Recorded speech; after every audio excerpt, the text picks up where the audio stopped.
The name Guggenheim hangs today over a museum on Fifth Avenue, a foundation, a celebrated fellowship. The fortune beneath all of it was made in fire, in the smelting of lead, silver, and copper by the American Smelting and Refining Company, ASARCO, which in 2009 ended in the largest environmental bankruptcy in American history. Before it was a name for philanthropy, it was a name for smoke. By the end of the First World War, the Guggenheims controlled, by most accounts, more than 3/4 of the world's copper, silver, and lead. Their fortune neared $300 million, making them, it was said, the richest Jewish family in the world after the Rothschilds. They built the largest open-pit copper mine on Earth in the Chilean desert, ran a railroad across the glaciers of Alaska, and a century later left poisoned ground in 19 American states. This is the story of how a Swiss peddler's 7 sons turned the processing of metal into one of the great fortunes of the modern age, and what it cost the country it came out of. Lengnau is a small village in the canton of Aargau, in the north of Switzerland, and in the early 19th century it was one of only 2 villages in the entire country where Jews were permitted to live. The other was Endingen, a short distance up the road. Within those 2 villages, a Jewish family's life was bounded on every side. The trades a man could enter were restricted, the land he could own was restricted, and even the right to marry was made to depend on his ability to pay. Meyer Guggenheim was born in the Lengnau ghetto on the 1st of February, 1828, the son of a tailor named Simon, into a household the records describe plainly as poor. When Simon, a widower, wished to remarry, he was at first forbidden because he could not meet the financial threshold the law demanded of a Jew who wanted a wife. So the family left. In 1847, Simon Guggenheim gathered his children and what little he had and sailed for Philadelphia, and his son Meyer, 19 years old and without money, went with him. A man forbidden to own land in the country of his birth would, before he died, own mines on 3 continents. In America, Meyer began at the bottom of the merchant's trade, peddling household goods on foot through the coal towns of northeastern Pennsylvania, among the Pennsylvania Dutch farmers and miners whose German he could speak. He sold what could be carried. Then he began to make what he sold. His first real success was a stove polish, one that, the family was careful to advertise, did not stain a housewife's hands. And from polish he moved on to lye, to a cheap coffee essence, to spices sold by the wholesale lot. By the early 1870s, he was a spice wholesaler with a lye factory and a growing habit of buying shares in railroads. And when the first machine-woven lace began to come off the looms in Switzerland, Meyer saw the opening and took it. He sent his sons back across the Atlantic to the country that had confined the family, established them in the lace and embroidery trade, and imported the goods into the United States at a profit large enough to make him, for the first time, a wealthy man. He had 7 sons, and he was already turning over in his mind how to keep them all occupied. The answer, when it came, would not be in cloth.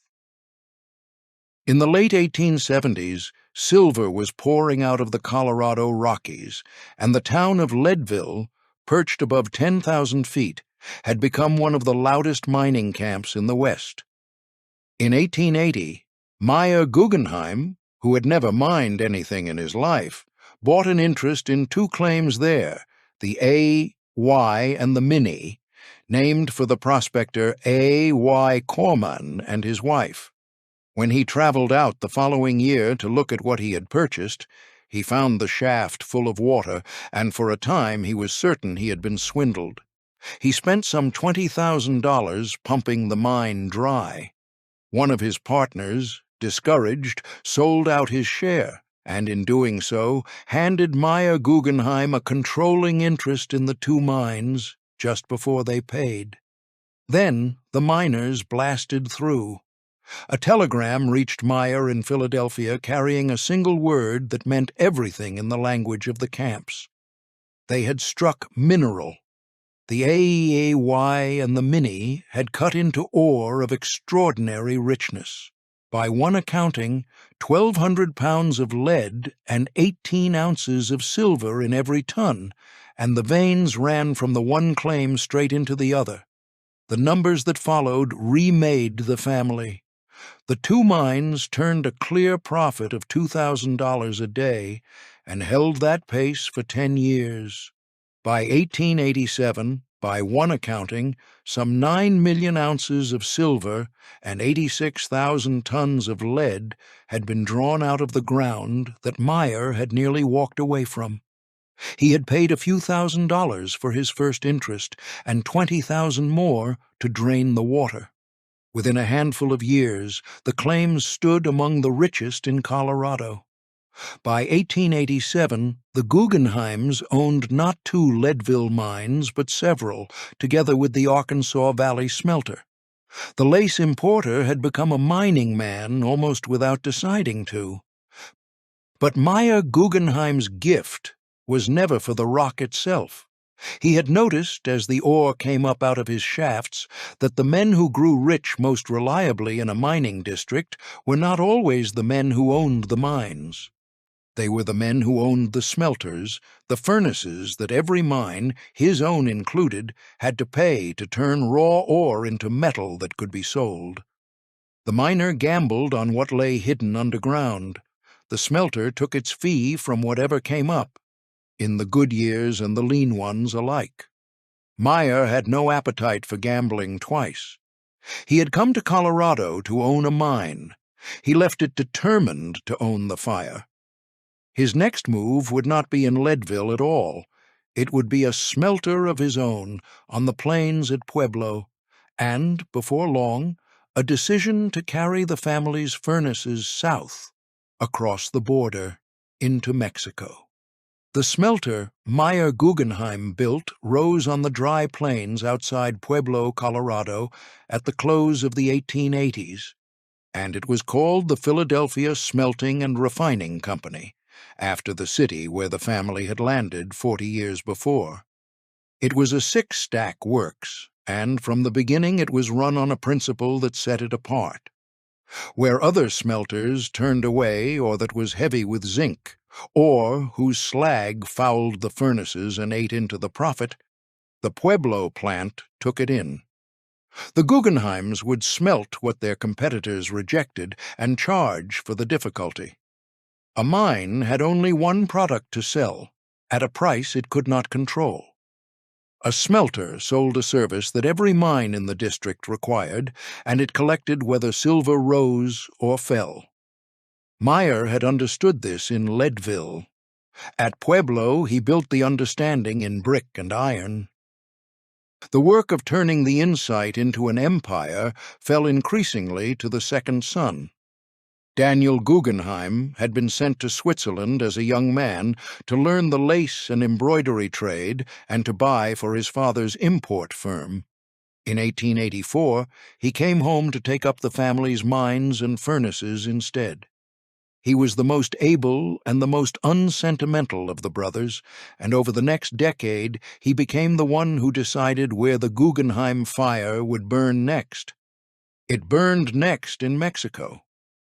In 1890, the United States Congress passed the McKinley Tariff, which raised the duties charged on lead and ore carried across the American border.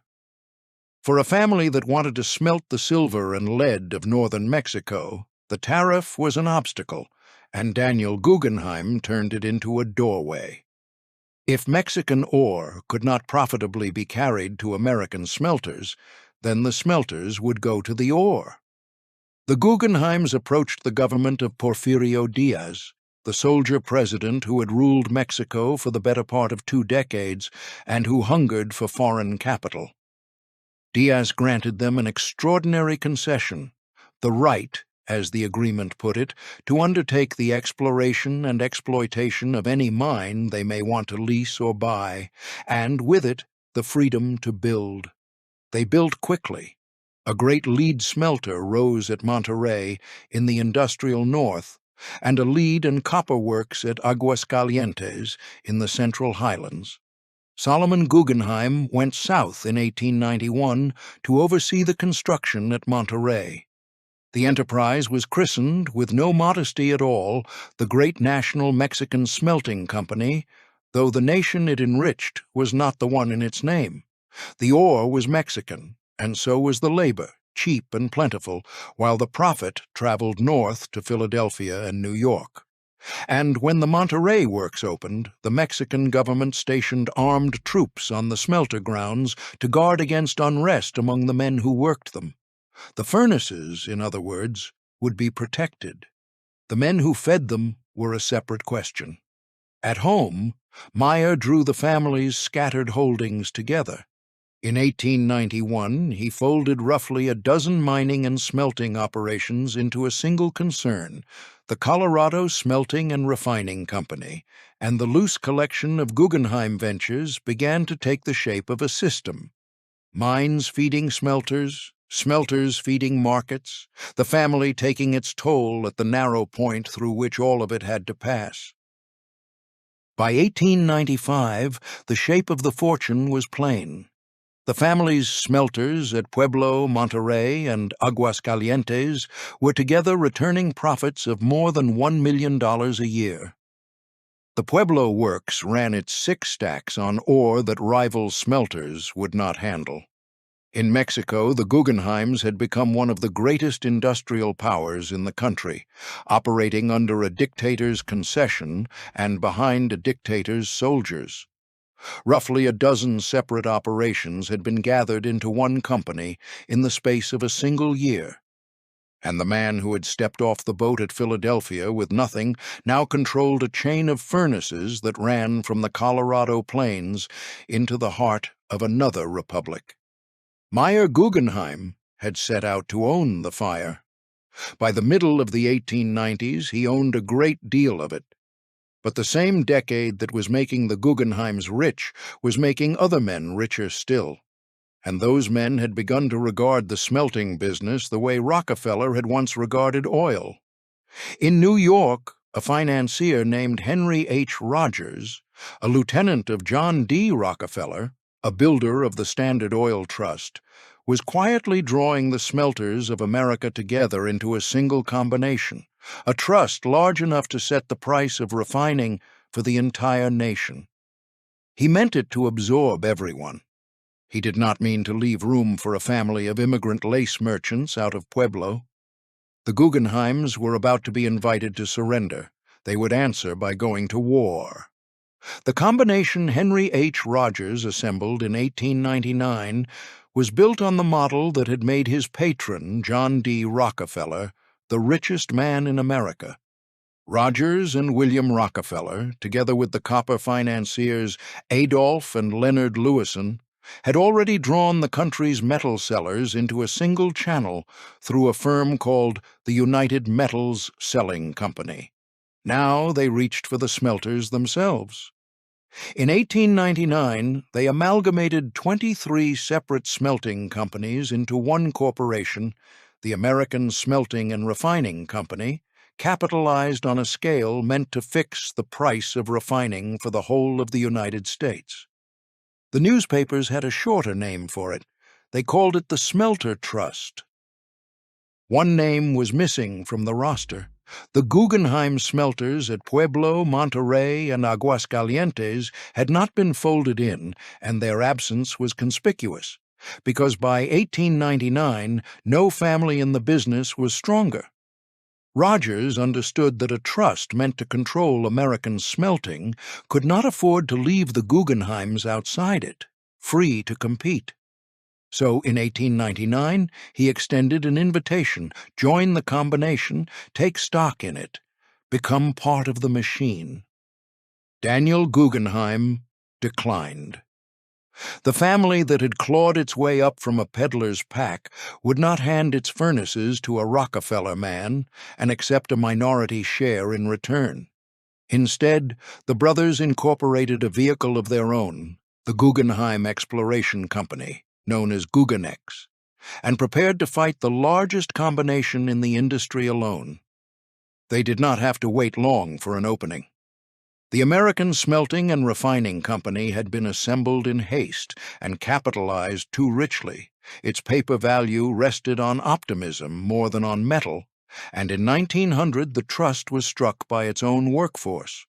For 2 months, its workers walked out against the 12-hour day the industry demanded of them, and the great new combination, its furnaces banked and cooling, began to flounder. Daniel Guggenheim watched the trust stumble and moved to push it the rest of the way down. He did not slow his own production, he increased it. The family's smelters poured out lead and silver until the market sagged under the weight of the metal, and the falling price fell hardest on the overbuilt, strike-bound trust. At the same time, Daniel went to the independent mine owners of the West and offered them what the trust in its disorder could not: a steady, solvent buyer for their ore. Mine after mine signed its output over to the Guggenheims, and as the American Smelting and Refining Company weakened, its stock began to slide, and Daniel Guggenheim began quietly to buy it. The arithmetic of the war ran entirely one way. The trust had begun with 23 smelting companies and the backing of the Standard Oil fortune. It had been capitalized at a figure its earnings could not support. It had lost 2 months to a strike it could not settle, and outside it stood a single family, undamaged by the strike, flush with the profits of Mexican ore, buying the trust's stock as it fell and binding the West's mines to itself, one contract at a time. Within months, the men who had built a machine to swallow the Guggenheims found the machine slipping out of their hands and into the families. The directors of the trust, alarmed, did what Rogers had tried to do at the start. They offered to buy the Guggenheims out. This time the terms were not theirs to dictate. In the spring of 1901, a deal was struck. The Guggenheims would bring their properties and their working capital into the American Smelting and Refining Company, and in exchange they would receive $45,200,000 in the trust's own stock, a controlling interest, and seats on its board. In April of that year, the merger was completed. The family took roughly half the stock of the combination and, with it, command. The trust, built in 1899 to destroy the Guggenheims, had, within 2 years, become the instrument through which the Guggenheims ruled American smelting. Henry H. Rogers had assembled a machine for crushing competitors. Daniel Guggenheim had waited for it to break and bought the pieces. Daniel Guggenheim now ran the American Smelting and Refining Company, and he would direct it until 1919. A man who 20 years earlier had been buying lace in Switzerland for his father's import house sat at the head of the largest metals trust in the United States, with smelters across the American West and northern Mexico, and a fortune that had only begun to grow. The brothers governed the public trust, ASARCO, while keeping their own private partnership, M. Guggenheim's Sons, standing above it and apart from it, a distinction that would matter a great deal 2 decades later, when the two were found to be too close. But a trust is not only a stock price and a boardroom. It was also tens of thousands of men feeding furnaces in shifts that ran 12 hours long, in the lead-thick air of smelter towns from the Colorado plains to the Rio Grande. The strike that had broken the trust and delivered it to the Guggenheims had been a strike about exactly those hours, and that AIR, Daniel Guggenheim, had used the strike to win the company. He had not, in winning it, done anything at all about the hours or the air. The American Smelting and Refining Company that Daniel Guggenheim now commanded was not an idea. It was a physical thing spread across the map of the American West, a chain of furnaces, rail spurs, slag heaps, and company towns, each one built around the work of cooking metal out of rock.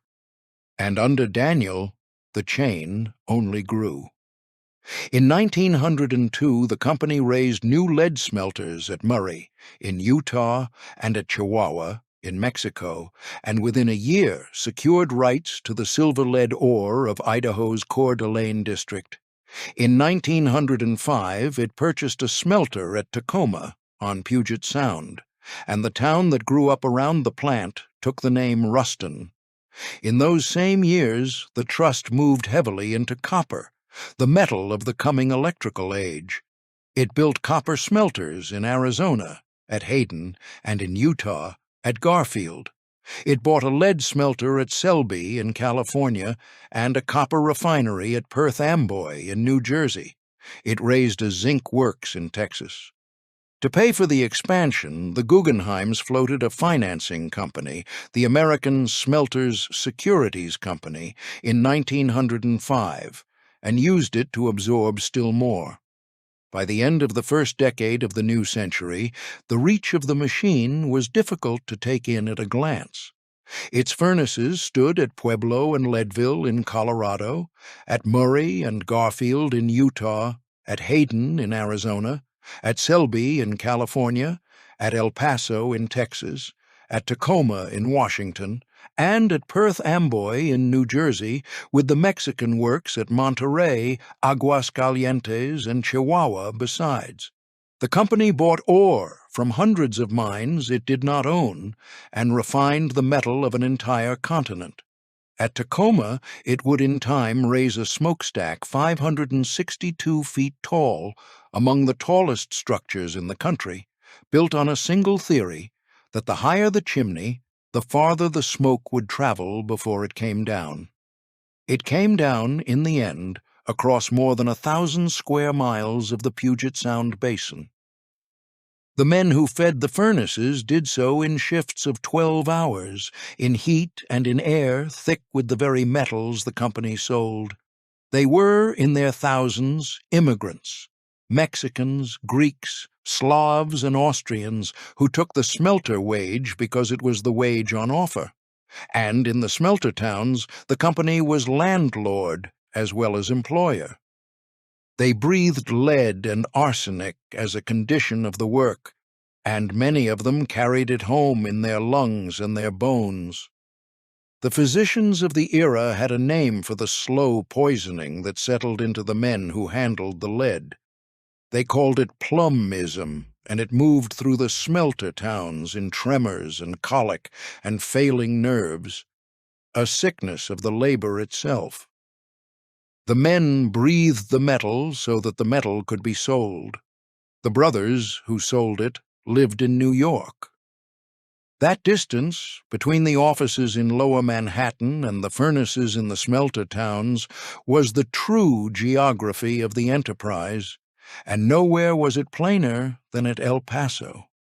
There the company's smelter stood on a bluff above the Rio Grande, at the corner where Texas, New Mexico, and Mexico meet. When the wind turned to the south, the smoke from the El Paso stacks crossed the river and settled over Ciudad Juarez on the Mexican side, where no American inspector and no American court held any power at all. The arsenic and lead that fell on the schoolyards and the streets of Juarez fell, by the accident of a property line, beyond the reach of anyone who might have been asked to answer for it. The smelter had found a way to send its leavings into another country. It was the same logic that had built the Monterrey works behind a dictator's troops, carried a step further. None of this slowed the company, and little of it appears to have troubled the family. The ground beneath the smelter towns was being salted year upon year, with lead and arsenic that would still be in the soil 100 years later, long after the Guggenheims had left the business, waiting in dozens of American communities for a reckoning that no one in 1910 imagined would ever arrive. But the machine had an appetite, and the appetite was for ore. A smelter is only as rich as the mines that feed it, and Daniel Guggenheim had come to believe that the future of the business lay not in lead or silver, but in copper, in the red metal that the new century would string across the continent as wire and cable. The richest untouched copper in North America lay in two places almost no one could reach. One was a frozen valley in the mountains of Alaska, sealed off by glaciers and 300 miles of wilderness. To get at it, Daniel Guggenheim would take as a partner the one power he had spent his career avoiding, the House of Morgan. The copper lay in a valley in the Wrangell Mountains of southern Alaska, beside a glacier called the Kennecott, and it had been found near the turn of the century by prospectors who could scarcely believe what they were looking at. The deposit was not a vein in the rock, but a mountainside of it, green-stained cliffs of almost pure copper. A young mining engineer named Stephen Birch, grub-staked by the New York sugar magnate Henry O. Havemeyer, spent the first years of the century quietly buying up the claims, and when the United States Geological Survey assayed the ore from the richest of them, the Bonanza, the numbers were almost past belief. The ore ran better than 70% copper, with 14 ounces of silver to the ton besides, among the richest concentrations of copper ever found anywhere on Earth. And it sat in a place no one could reach, 200 miles from open water, behind mountains and rivers and moving ice, in a territory with no roads and almost no people. Ore that rich was worth nothing where it lay. To turn the bonanza into money, someone would have to build a railroad through some of the most violent terrain on the continent, and a railroad of that kind cost more than Birch or Havemeyer could raise. Birch went looking for capital, and in the spring of 1906 he found it in the two greatest concentrations of it in America. In March, he met the men of J.P. Morgan and Company. 2 months later, he met Daniel Guggenheim, who had already concluded that the future was copper and that the future ran through Alaska. In June of 1906, the two houses, the Bank of Morgan and the Smelting family of the Guggenheims, joined to form what was called the Alaska Syndicate, and divided its shares equally between them. The syndicate was a machine for taking the copper from the ground and carrying it all the way to market without its ever leaving Morgan and Guggenheim hands. It would own the mine and build the railroad to haul the ore out. It would control the steamships that ran it down the coast. And the ore would come, in the end, to the Guggenheim smelter at Tacoma, where the family took its cut one final time. They made their profit at every step of the journey. The railroad was the hard part. The Copper River and Northwestern Railway, begun in 1908, ran 196 miles from the coast at Cordova up the Copper River Valley to the mines.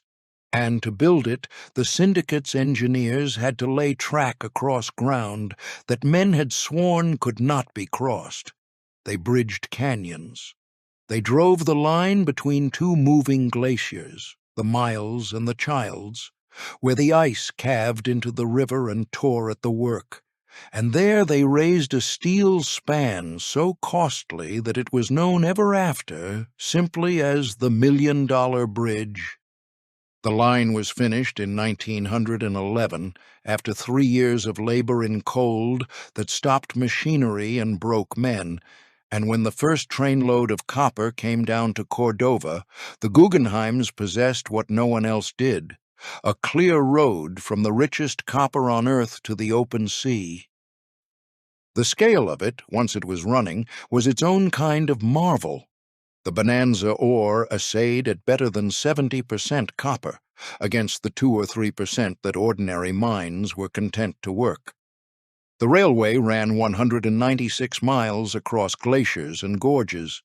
The mines, organized at last in 1915 as the Kennecott Copper Corporation, were turning out more than 100 million pounds of copper a year by 1916, and for most of the decade that followed, Kennecott ranked among the largest copper producers in the United States.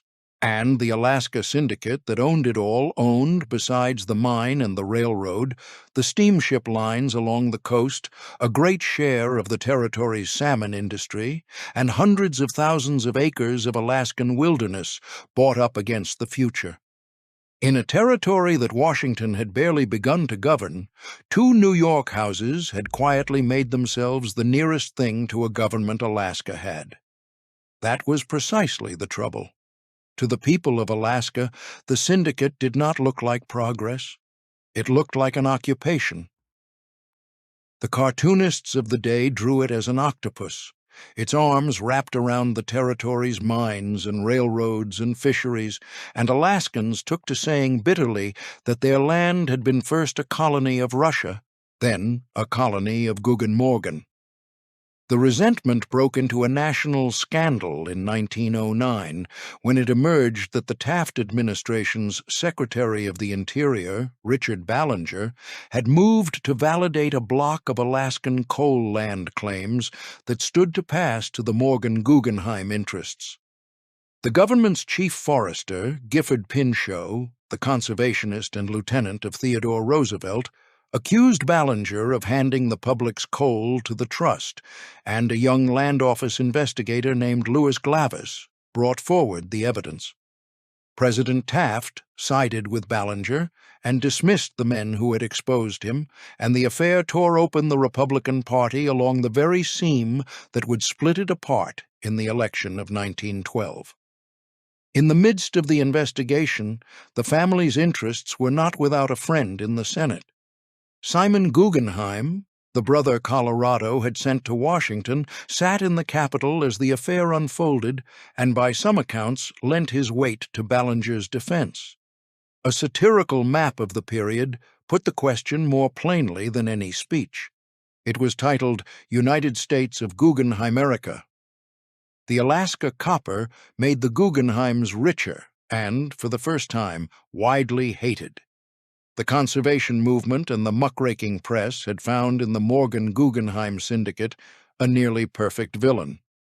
But the family's attention had already moved on, and farther south than Alaska, much farther.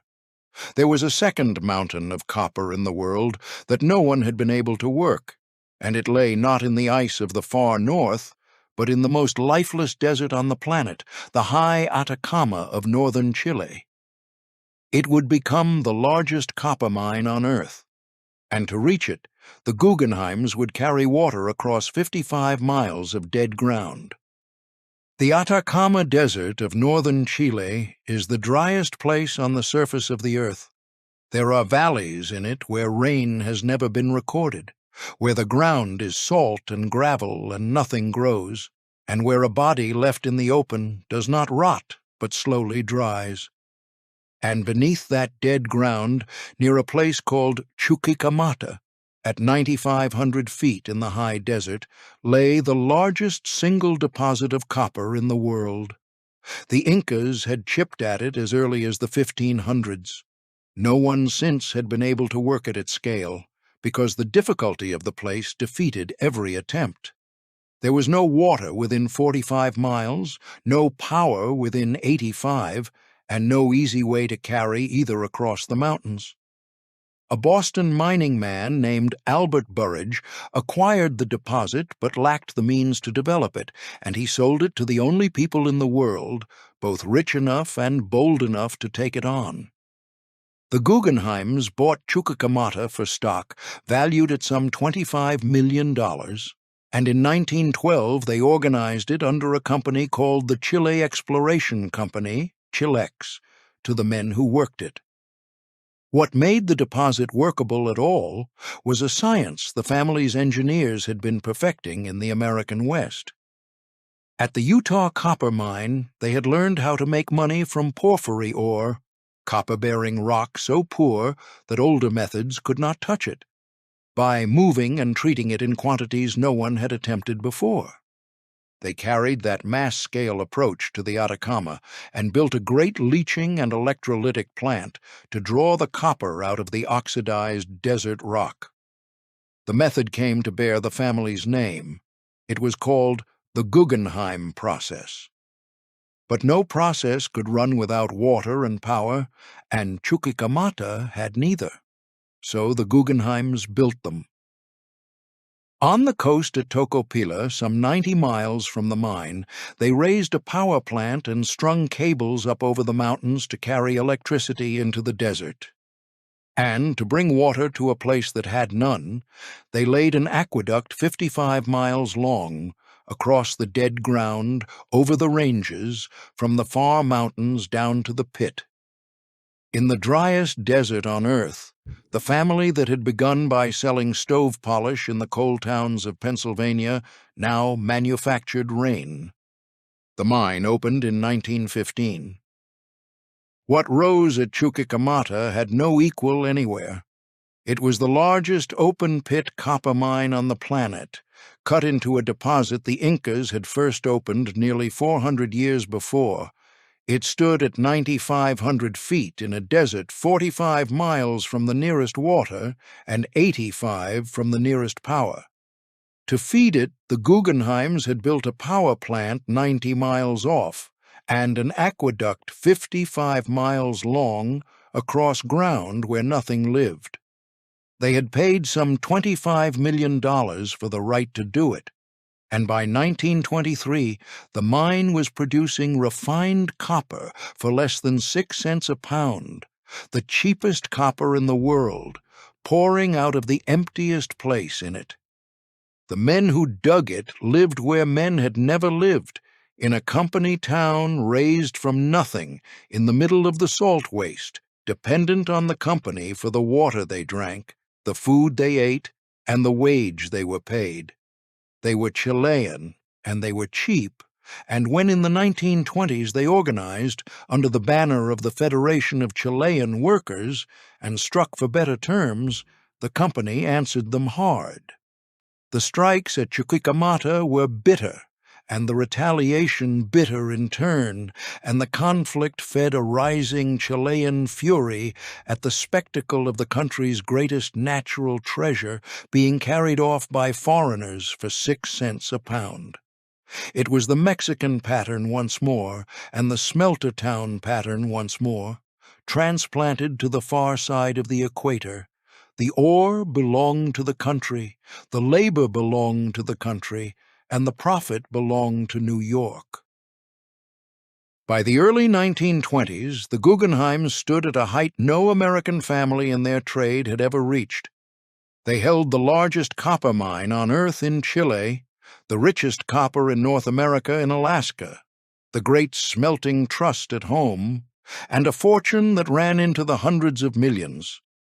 Meyer Guggenheim's 7 sons had built, out of 2 flooded silver claims in Colorado, an empire that circled the hemisphere. It was the summit. And from a summit, there is only one direction left to travel. The unraveling, when it came, would begin not in the desert or the ice, but in a boardroom in New York, among the brothers themselves. At the close of the First World War, the Guggenheims were as rich as any family in the United States, and richer than nearly any on Earth.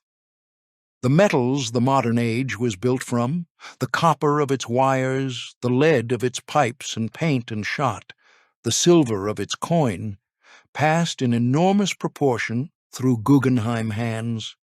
By most accounts, the family controlled more than 3/4 of the world's supply of copper, silver, and lead. Their fortune was reckoned at between $250 and $300 million, a sum that made them, it was said, the richest Jewish family in the world after the Rothschilds. Daniel Guggenheim had directed the Great Smelting Trust for 18 years. Out of 2 flooded silver claims in Colorado, The 7 sons of a Swiss peddler had built an industrial empire that reached from the glaciers of Alaska to the desert of the Atacama. They had reached the top. What no one at the top can ever quite see is that the climbing is over. The first of the brothers to be lost had already gone, 6 years before the war ended, and his death carried a strange foretaste of the family's character. Benjamin Guggenheim, the 5th son, had drifted from the family business and gone his own way, and in April of 1912 he was crossing the Atlantic aboard the new White Star liner Titanic when she struck her iceberg in the dark. Benjamin and his valet helped women and children into the boats, and then, when it was plain there would be no place left for them, they declined to fight for one. They went below, took off their lifebelts and their sweaters, and dressed in full evening clothes. A surviving steward carried Benjamin's words back to New York. "We've dressed up in our best," he had said, "and are prepared to go down like gentlemen." He sent a last message to his wife that he had done his best and done his duty, and he was not seen again. It was a death entirely in keeping with a family that had always understood the power of appearances, and it left behind, among other things, a young daughter named Peggy, who would one day spend a portion of the smelter money on modern art. The deeper trouble came 10 years later, and it came from inside the family. The brothers had always run 2 enterprises side by side: the Great Public Trust, the American Smelting and Refining Company, which the family controlled but did not wholly own, and their own private partnership, Guggenheim Brothers, which they owned outright. In 1922, the charge was laid, by the trust's other shareholders, that the brothers had been using the public company to feed the private one, steering ASARCO's business toward the family's own firm. The accusation struck at the very arrangement Daniel had built 2 decades earlier, when he kept the family partnership standing above the trust and apart from it. This time, it cost them. The board of the American Smelting and Refining Company voted the Guggenheim brothers out of control of the company they had seized in 1901. The family that had taken a Rockefeller trust by force had now lost its own. What followed was not ruin, but retreat. In 1923, with the brothers aging and their grip on the empire loosening, the family sold its crown, the Chile Copper Company, and with it Chuquicamata, the largest copper mine on Earth, to the Anaconda Copper Company for $70 million in cash. It was the largest private sale of a mining property in the history of the world to that date. The decision broke along the family's oldest fault line. The 4 elder brothers, Daniel, Solomon, Murray, and Simon, had always run the empire, and the younger ones had long chafed against their decisions. Now William turned on his elder brothers openly, accusing them of cutting him out of the profits of the very Chilean copper mine they were selling. A quarrel that became a public lawsuit, settled in the end for an undisclosed sum. The dynasty was divided against itself just as the men who had built it were leaving the field, and no one of the next generation stood ready to take it up. There was one last act of building, and it was a disaster. Daniel Guggenheim, unwilling to be finished, led the family back into the Atacama, this time for nitrate, the desert mineral that had fertilized the world's fields and filled its shells before the war. The Guggenheims poured a fortune into the Chilean nitrate fields, applying their process and their capital on a vast scale at the precise moment the world was learning to pull nitrogen out of the air itself, in factories, for almost nothing. Synthetic nitrate ruined the Chilean trade, and the Depression finished what the chemists had begun. The nitrate venture was the family's final great wager, and it failed, and it carried off a fortune and the last of their reputation as men who did not lose.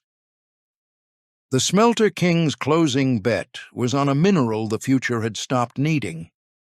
Daniel Guggenheim died in 1930, in the first year of the Depression, with the operating empire sold or slipping away, and the family's name beginning its long migration out of the smelter towns toward somewhere cleaner. For the fortune did not vanish. It was only about to change its clothes, to put on, like Benjamin in the cold, a more respectable costume, and to be remembered for something other than what it had been. When the older Guggenheims left business, they did not retire into idleness. They retired into philanthropy, and they pursued it with the same scale and the same drive they had once brought to ore. Each of the surviving brothers established a foundation, and the family fortune, no longer building smelters, began to build institutions instead. Over the half-century that followed, those institutions would carry the Guggenheim name so far from its origins that most Americans who came to know it would never connect it to lead at all. Simon Guggenheim, the brother Colorado had sent to the United States Senate, the brother who had served the family's interests in Washington, lost a young son named John Simon, and in 1925 he and his wife founded a memorial in the boy's name. The John Simon Guggenheim Memorial Foundation began awarding fellowships to scholars, scientists, and artists on the simple principle of giving gifted people money and time and asking nothing in return. A Guggenheim Fellowship became, in time, one of the most coveted honors in American intellectual life, and the name upon it was the name of a senator's dead child, 3 generations removed from the Leadville mines.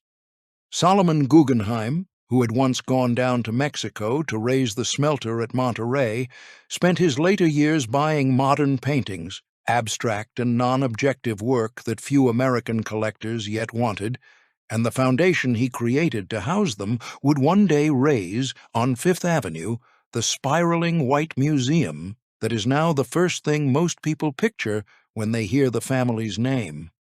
The smelter money had become a temple of modern art. Benjamin's daughter Peggy, heiress of the brother lost on the Titanic, would assemble a parallel collection of her own in Venice. The metal had been refined at last into culture. But the strangest transformation of all belonged to Daniel, the hardest of the brothers, the man who had broken the smelter trust and ruled it for 18 years. In his final years, Daniel Guggenheim, prompted by his son Harry, gave his fortune to the heir. In 1926, he founded the Daniel Guggenheim Fund for the promotion of aeronautics, into which he poured some $3 million, and set out to build American aviation almost from nothing. The fund established schools of aeronautics at universities across the country. It paid $500,000 to found a college of aeronautics in New York. And in 1927, when a young airmail pilot named Charles Lindbergh flew the Atlantic alone, it was the Guggenheim Fund that sent him on a tour of the United States, 22,350 miles, 82 cities, all 48 states, 147 speeches, to persuade a doubtful country that the airplane was the future. And there was one gift stranger still. Harry Guggenheim and Lindbergh told the old man about an obscure professor of physics in Worcester, Massachusetts, who believed that rockets might one day climb beyond the sky, and who could find almost no one willing to fund him. Daniel Guggenheim agreed to pay the man $25,000 a year. With Guggenheim money, Robert Goddard moved to the desert outside Roswell, New Mexico, and there built and flew the first large liquid-fueled rockets in history, the direct ancestors of the machines that would one day carry men off the planet. The fortune that had filled the air of the smelter towns with lead and arsenic now paid for the engines that would leave the air behind entirely. The same family, in the same years, was poisoning ground that the government would one day have to clean across 19 states, and paying for the first steps toward space. The remaking of the name was nearly complete. By the late 1920s, the word Guggenheim was attached to fellowships, to aeronautics, to a coming museum, to rockets in the desert. And yet, in 1929, a national magazine, writing about the aging Daniel, paused to remind its readers where the money had come from. His name, it observed, was still synonymous with gold, silver, copper, and nitrate mining from Alaska to Chile. For the moment, both things were true at once. The name meant the future, and it still meant the smelters. In another generation, only one of those meanings would survive in the public mind. For while the Guggenheims carried their name upward, into the universities and the galleries and the sky, the thing they had actually built stayed exactly where it was. The American Smelting and Refining Company did not become a museum. It went on smelting. Its furnaces at Tacoma and El Paso and a dozen towns besides kept burning through the century, kept laying down lead and arsenic in the soil around them, kept running long after the last of Meyer's sons was dead. The name had gone up to Fifth Avenue. The lead had stayed in the ground, and the ground, in the end, would send the bill. The Guggenheims were gone from the smelting business by the 1920s, but the business did not stop. The American Smelting and Refining Company outlived the family that had captured it, and it ran for the better part of a century more, passing in time to other hands, among them Roger Strauss, a son-in-law of Daniel Guggenheim, who directed it after the Second World War. The company remained one of the largest producers of non-ferrous metal in the United States. Its furnaces kept burning, and everywhere they burned, they kept doing what smelters do, drawing metal out of rock and pushing the rest into the air, the water, and the ground. The record of where they did it reads like a map of the American West and beyond. At Tacoma, on Puget Sound, the great 562-foot smokestack rained arsenic and lead across more than 1,000 square miles before the plant closed in the 1980s and the stack was pulled down. At El Paso, the smelter above the Rio Grande laid down arsenic and lead in concentrations many times what is now thought safe, and sent its smoke across the river into Mexico for the better part of a century. In the Coeur d'Alene mining country of Idaho, where the company had drawn silver-lead ore since early in the century, the river basin became one of the most lead-poisoned regions in the nation. At Omaha, on the Missouri River, a company-lead refinery left a residential contamination site that would eventually take in thousands of homes. The map of the company's prosperity and the map of the country's poisoning turned out to be the same map. By the end of the 20th century, the American Smelting and Refining Company was no longer American. In 1999, it was bought by Grupo Mexico, a mining conglomerate from the very country where the Guggenheims had built their first foreign smelters 100 years before. By then, the company's working assets had dwindled to a few operations in Arizona and Texas, but its liabilities had not dwindled at all. It still owned scores of dead and contaminated properties, and it was still answerable for poison at sites it had sold off long before. The fortune had been carried away decades earlier into foundations and galleries and fellowships. What stayed behind was the debt. In 2005, on the 9th of August, the American Smelting and Refining Company filed for bankruptcy. A company that had once controlled 3/4 of the world's copper, silver, and lead could no longer pay what it owed for the ground it had ruined. The reckoning, when it was finally totaled, was the largest of its kind in the history of the United States. In 2009, after years of litigation, the company and its parent agreed to pay $1.79 billion to clean up what a century of smelting had left behind, the largest environmental bankruptcy settlement in American history. The money was spread across more than 80 contaminated sites in 19 states, from Washington to Texas, from Idaho to New Jersey. It would pay to lift away 10.5 million cubic yards of poisoned soil, enough, by one measure, to bury nearly 2,000 football fields 3 feet deep, and to treat millions of cubic yards of fouled water besides. The company had operated for nearly 110 years. It cost $1.79 billion to begin cleaning up after it. The settlement, the Secretary of the Interior said, was meant to compensate the public for the damage and loss of natural resources the company had caused. The American public, in other words, would help pay to undo what the Guggenheim fortune had done. The family was a century gone from the smelters by then. Not one of the men who built the fortune lived to see the bill, and the name they had carried up to Fifth Avenue was, by 2009, attached almost entirely to good things, to a museum, to the most distinguished fellowships in the country, to the foundations of the space age.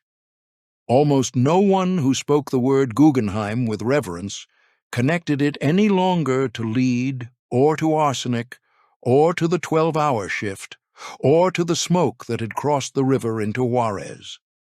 The cut the family had taken from every ton that ever passed through its fire had been spent and given away and turned into marble and laurels long before the country was handed the cost of the smoke. The fortune had 2 estates, in the end, the White Museum on Fifth Avenue and the poisoned ground of 19 states. They were the same inheritance. The Guggenheims set out to own the fire, and for a time they owned more of it than anyone alive. What they left behind outlasted the fortune, the family, and the memory of how it was made, a name lifted into marble, and a poison settled into the ground beneath 19 states. Both endure,